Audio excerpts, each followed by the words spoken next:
In the last 2 decades, scientific breakthroughs have reshaped our world in ways we never imagined. Just try imagining life without those 2 little words, smart and phone. But alongside the wins have been, well, let's put it delicately, some spectacular misfires. Some experiments were doomed from the start. Bad science chasing a bad idea. Others had promise but collapsed in execution, sometimes in a fiery blast. And then there were the outright hoaxes, fraudulent schemes, and the kind of blunders that make you wonder, what were they thinking? Perhaps Albert Einstein said it best. 2 things are infinite, the universe and human stupidity, and I'm not sure about the universe. And trust us, after these 15 wild turns, we understand exactly what he meant. Number 15, currents that don't kill. In 1989, journalist Paul Brodeur ignited panic by publishing a series of articles in The New Yorker suggesting that power lines could cause cancer. The idea spread like wildfire, fueling lawsuits and paranoia. Could electromagnetic fields from everyday appliances be a silent killer? The US government took the fear to heart. Over the next decade, taxpayers spent $25 billion funding studies in Canada, Britain, and the US to investigate the alleged link. And the wild turn here? There wasn't one. The research found no proof that power lines posed any health risks. Physicist Robert Park summed it up bluntly. All known cancer-causing agents work by breaking chemical bonds in DNA. The energy needed to do that is at the ultraviolet level or higher. So, power line fields? Not even close. The wavelengths are too long and weaker than even radio waves. In other words, after a decade of fear-mongering, the science was clear. Power lines deliver electricity, not cancer. Number 14.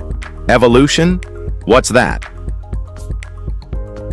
In 1995, Colorado's Board of Education made a controversial move. Evolution was no longer required on state tests. Chairman Claire Orr summed up the reasoning bluntly. I believe in divine creation. Colorado wasn't alone. Kansas followed suit in 1999, removing evolution from its testing standards. In Mississippi and Tennessee, the subject wasn't taught at all, while Florida and South Carolina included it only briefly in their science curricula. The push to treat evolution and creationism as equal theories gained momentum, despite overwhelming scientific evidence supporting natural selection. Annals of Improbable Research editor Mark Abrahams mocked the logic, suggesting schools should also teach Chonosuke Okamura's theory, the belief that tiny mini-fossils prove life came from miniature horses, cows, and dragons. It's like forming an evolutionary theory out of cloud shapes, he joked. The takeaway? Science education is only as strong as the people deciding what counts as science. Sometimes, science left us all stunned. Number 13. All a buzz. Sometimes, science's biggest mistakes take decades to reveal their full consequences. Enter the killer bees. In the 1950s, Brazilian geneticists had an idea. Crossbreed docile European honeybees with their more aggressive African cousins. The goal? Create a bee better suited to hot South American climates. It worked, a little too well. Before scientists could breed out the aggression, some of these hybrids escaped. And they didn't stay put. In 1990, the first Africanized honeybees were spotted in Texas, marking the start of a northward invasion. By 1999, they had spread to New Mexico, Arizona, California, and Nevada. Unlike their European relatives, these bees don't just sting. They swarm in relentless attacks if their hive is disturbed. The lesson? Well, tinkering with nature without planning for the fruit can backfire spectacularly. What started as a scientific experiment became a real-life horror movie, buzzing its way across the Americas. Number 12. Very cold fusion. In 1989, 2 chemists at the University of Utah, Stanley Ponce and Martin Fleischmann, made an announcement that sounded freaking insanely awesome. They had solved the world's energy crisis. Using a tabletop experiment, they claimed to have created nuclear fusion, the same reaction that powers the sun, in a simple test tube. The method?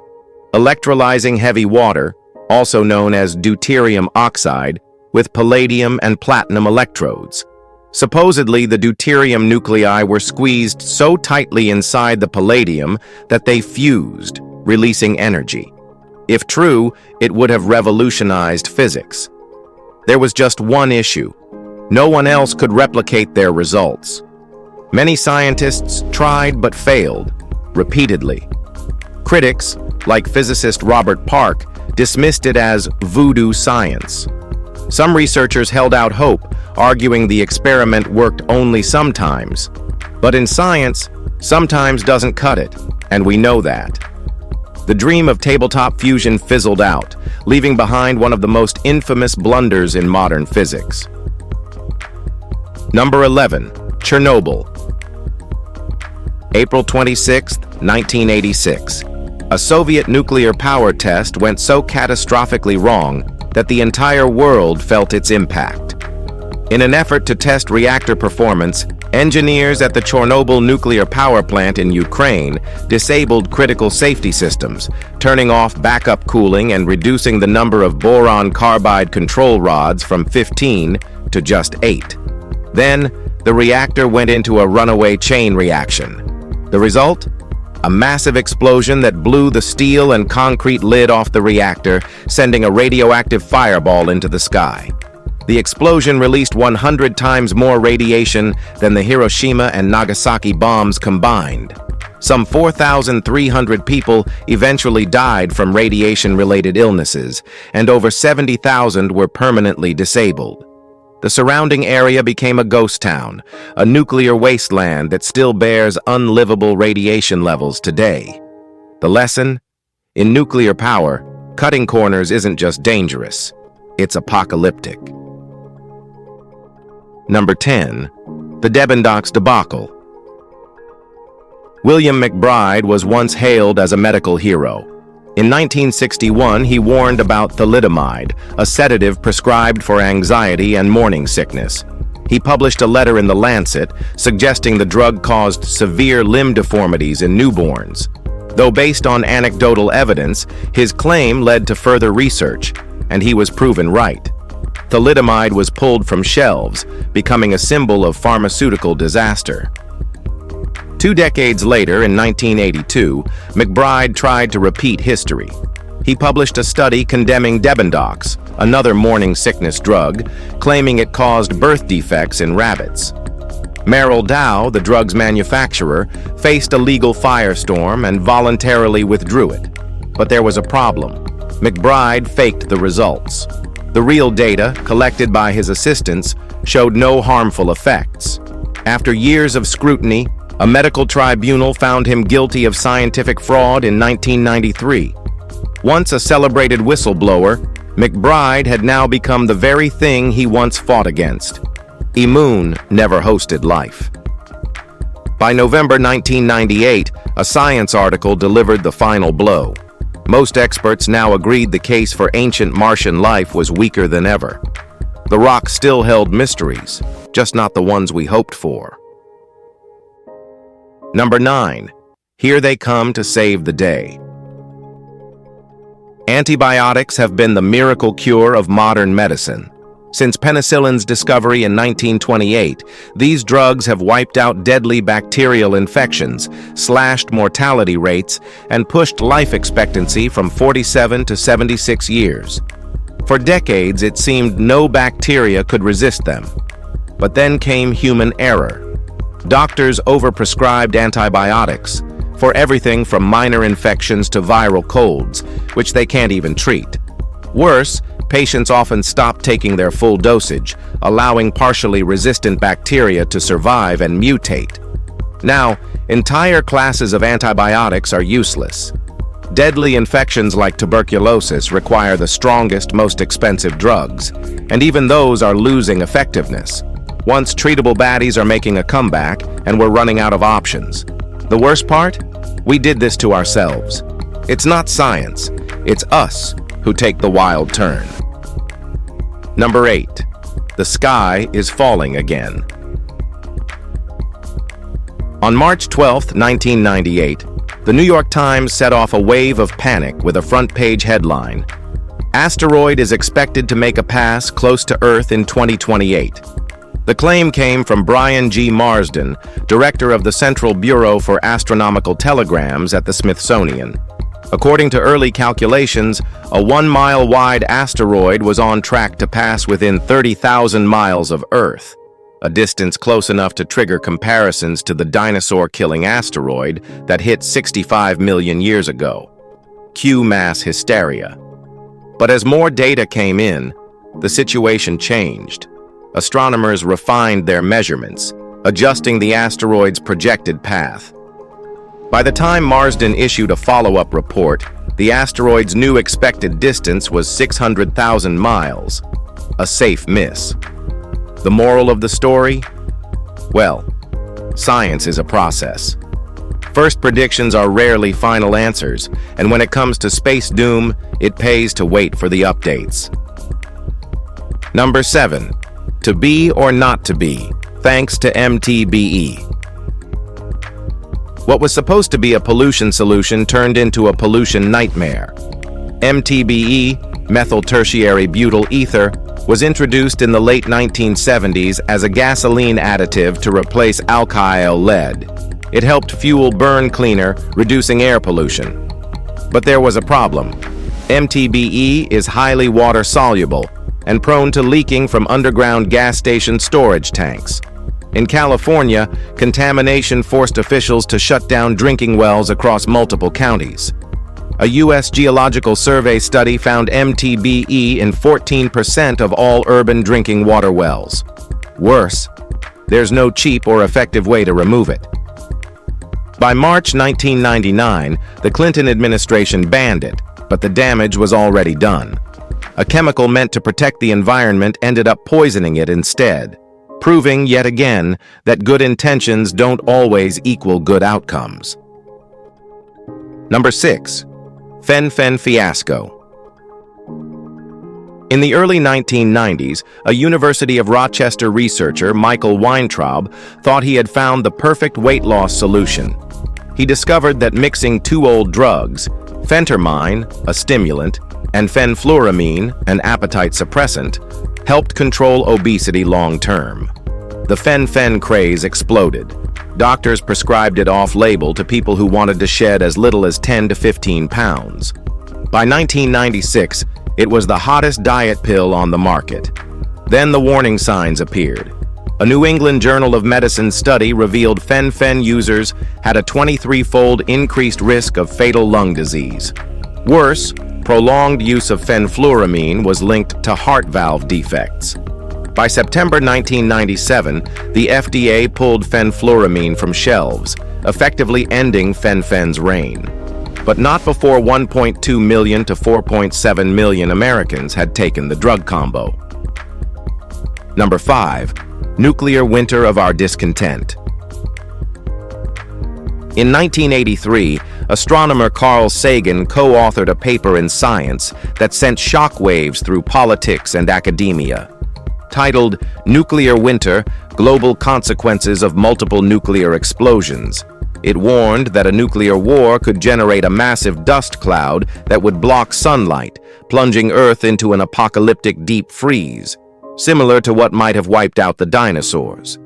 However, atmospheric scientists were skeptical. Critics argued that Sagan's model ignored key factors, including how quickly rainfall could clear the dust from the sky.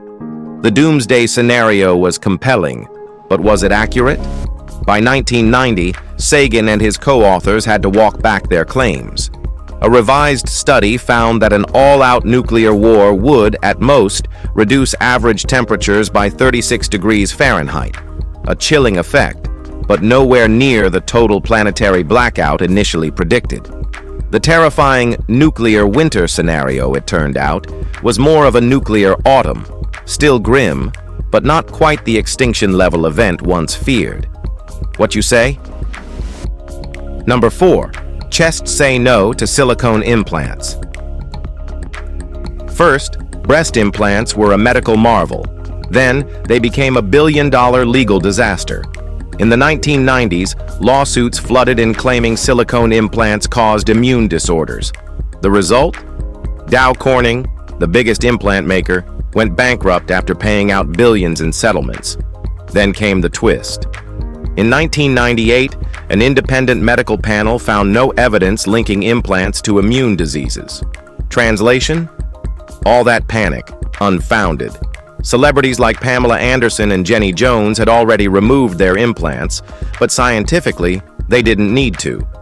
This wasn't a failure of science, it was a failure of law and hysteria. Fear won out over facts, and a multi-billion-dollar industry collapsed because of it. By the time the truth emerged, the damage was already done. Once again, public perception proved more powerful than actual research. Number 3. Earth to Iridium. And the award for most expensive instant failure goes to Iridium Communications, the company that spent $5 billion launching 66 satellites to provide global phone service that no one wanted. Their futuristic pitch? Crystal clear cell calls from anywhere on Earth? The reality? Bulky $3,000 phones, calls costing several dollars per minute, and a system that didn't work indoors. As Dead Media Project founder Richard Kadri put it, most people don't need to call Dakar at a moment's notice. More people probably want to talk to aliens. By 1999, Iridium was officially one of the 20 biggest bankruptcies in history. Their satellites, once hailed as the future of global communication, were now floating billion-dollar relics. The lesson? Just because you build it doesn't mean they'll buy it, especially if they can't use it in their living room. Number 2. Darcy and Slutsky and fraud. Oh my. The 1980s weren't just about Wall Street greed. Science had its own pretty bad scandals. The psychological profile of these people is interesting, said Harvard professor Mario Biaggioli. You usually get B+, A- scientists who get into hyperproduction mode. Take John Darcy, a former Harvard researcher caught faking data in a 1981 heart study. Investigators at the National Institutes of Health later found that much of his 100-plus published studies were fraudulent. His downfall sent shockwaves through the medical community. Then there was Robert Slutsky, a cardiac radiology specialist who, by 1985, had raised eyebrows at the University of California, San Diego. His research output was suspicious, one new paper every 10 days. A university probe found he had altered data, fabricated results, and lied about research methods. He even convinced more prominent scientists to attach their names to his work, lending it an air of credibility. Both men exemplified how ambition, deception, and unchecked publishing pressure can distort scientific progress. Number 1. The Challenger. A streak of white smoke cut across the sky, marking not just an explosion, but a turning point in America's space dreams. On January 28, 1986, just 73 seconds after liftoff, the Challenger shuttle disintegrated, ending the lives of all 7 astronauts aboard in a tragedy watched by millions. The shuttle was soaring at Mach 1.92 and 46,000 feet when a fatal flaw, a failed O-ring seal in the right solid rocket booster, allowed scalding gases to escape. In seconds, the external fuel tank ignited, triggering a fiery catastrophe. What made it worse? Engineers had warned about this exact issue, the O-ring's vulnerability to cold temperatures. The launch had already been delayed 5 times, but pressure to proceed won out. The result? A disaster that not only grounded NASA's shuttle program, but reshaped space safety forever, reminding the world that scientific ambition must never outpace caution. If you find this video interesting, don't forget to like, share, and subscribe. Thanks for tuning in, and we'll see you soon in the next one.